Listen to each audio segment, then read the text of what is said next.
Okay, yesterday we talked about putting on the full armor of God and the actual nitty-gritty of how to get down and do it. How do you lace up the sandals? How do you get them on your feet? The sandals of the gospel of peace that give you an availability for God to use you. How do you do that? Yesterday we talked about a simple thing: believe the actual word that God. Like, I actually believe it. I don't just say, yeah, God can do it. I actually believe it.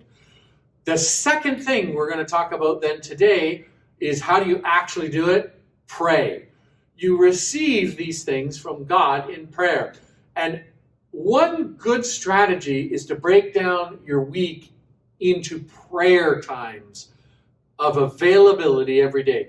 I do try and pray personally. The way I'm kind of handling the pandemic is I'm really saying, God, you're going to provide for me a strategic plan every day.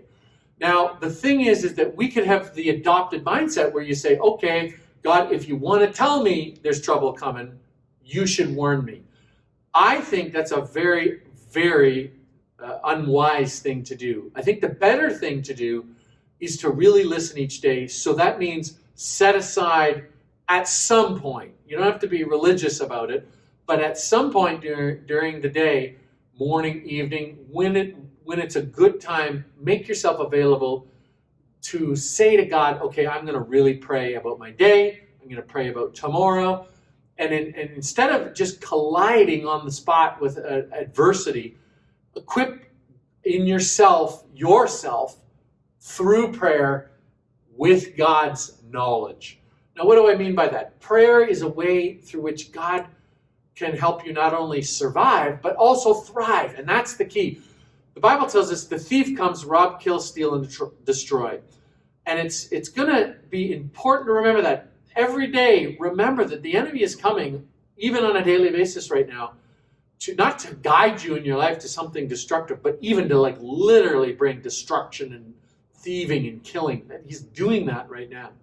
So what you do is you just say, no, I'm not sponsoring even the availability of time for the enemy to sway me in a way I wouldn't know. I'm going to give God every day something of value, which right now is time. So take the time to listen to God. Take the time, to honor God in your life by allowing God the availability of time to speak to you. The key with prayer is that God can speak to you. And I find God may not speak to me for 2 weeks and warn me, but one day he might. And that is very important. Even right now, if you take half an hour every day and let God guide you through the day, he will take the time.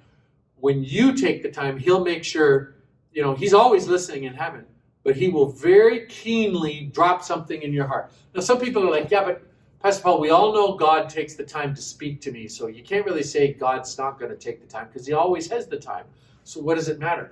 I think the critical part is that I have to realize in myself, I have to put my antennae up. I have to get down on the floor or wherever I go so that my spirit is calmer. And that's really important right now. Remember this, and I say this in an encouraging way because I'm with you right now. I'm afraid some days. I'm like, man, I got caught in a group of people yesterday, and I thought, this is not a wise thing. There was a store, and people were really bunched up. And I have to really take the time right now to say, you know what? I need to seek and search out the Lord in prayer every day.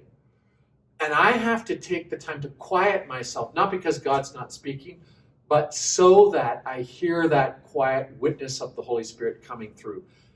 There are times where the witness of the Holy Spirit really has to come through to you in life, and in the middle of a pandemic, it's definitely one of them. And you do have to be still and know that I am God. What's that verse? Be still and know that I am God. Well, if there's any time you need to know that the Lord is God, it's probably in a pandemic. So when you need God garnering on your side in a pandemic, you have to be still and know that I am God. So every day, maybe, this is just my own strategy, but I hope it encourages you. Every day, remember, I need to be still and know that the Lord is God. If you're still, he fights for you. That's what the Bible tells us in that verse. And so putting the full armor of God, you may look at it and say, well, how do you apply the sandals without doing anything? You do that in the sense that you're being still. Be still in prayer and know that God fights for you. Can anyone say amen? Amen.